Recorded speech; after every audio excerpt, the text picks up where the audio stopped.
Have you ever wondered what happens when scientists try to play matchmaker with plants that, well, nature decided should probably never meet?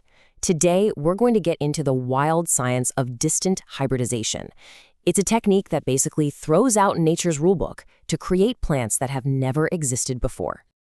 So let's kick this off with a kind of famous, kind of funny question from way back in the day. Back in 1928, a scientist named Georgy Karpachenko had this brilliant idea. He wanted to make a super plant by crossing a radish and a cabbage. The dream? Simple. Get the leafy top of a cabbage and the tasty root of a radish. Makes total sense, right?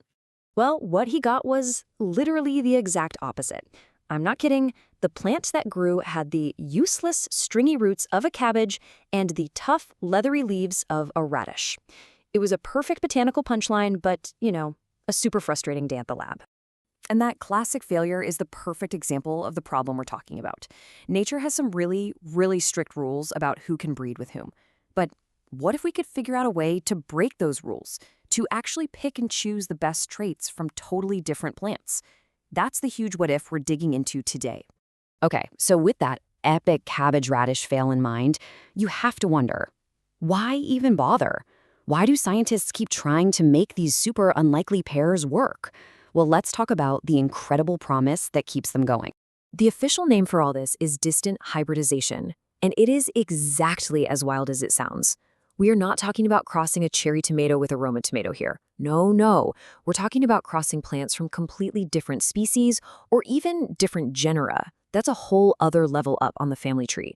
The whole goal is to smash two completely separate evolutionary paths together into one brand new plant. And that's a huge leap from what we think of as normal breeding. Here's a way to think about it. Standard breeding is like shuffling a deck of cards you already have.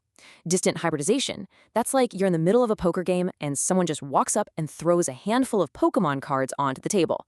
You're not just reshuffling variation, you are creating totally new combinations that nature itself would just never, ever allow.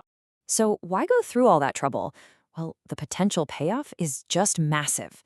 Imagine being able to borrow a gene for drought resistance from some tough-as-nails wild weed and just slipping it into our corn crops. Or taking a gene that fights off disease from a wild potato and giving it to the potatoes we farm.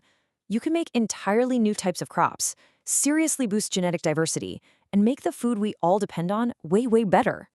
But as our friend with the radish and cabbage found out, this is not easy. At all. Nature has put up some serious walls to stop this kind of thing from happening. And figuring out what those barriers are is the first step to, getting around them.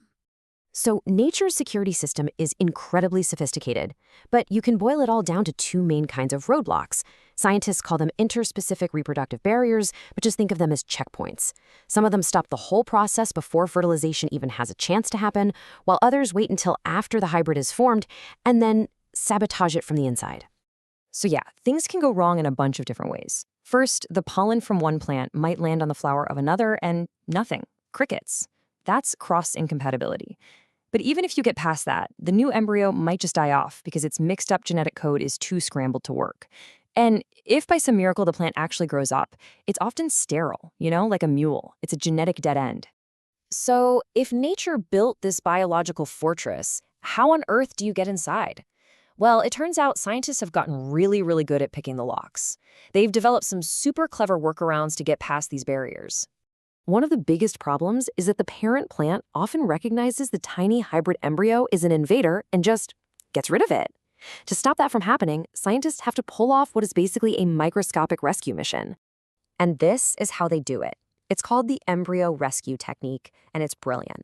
Right after pollination, before the mother plant can sound the alarms, scientists go in and carefully remove that tiny little embryo. They put it in a test tube with this special nutrient jelly that acts like an artificial womb. Once it grows into a tiny plantlet, they can just move it to soil like any other plant. It totally bypasses the parent's rejection system.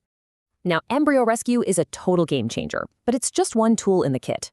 For that first problem, when the pollen won't grow, they can use hormones to sort of encourage it along. To fix the sterility issue, they can use a chemical that literally doubles all the chromosomes so everyone has a partner to pair up with. And in the most extreme cases, they just skip pollination altogether. They strip the walls off two different cells and just fuse them together. It's brute force, but hey, it works. All right, so we've seen the promise, the problems, and the pretty amazing solutions. So now for the big question. Does this stuff actually work in the real world? Let's talk about the payoff. Okay, first, here's a wild fact. While we've been talking about this like it's some new human invention, it turns out nature has been doing this all along a lot. Scientists figure that about a quarter of all plant species out there show signs of having hybridized with another species. It's actually a huge creative force in evolution. But when we talk about a human-made success story, the absolute poster child is triticale. It's a completely new cereal grain we created by crossing wheat and rye. It gives you the high yield of wheat combined with the incredible toughness and disease resistance of rye. You can't find this in nature. We made it from scratch.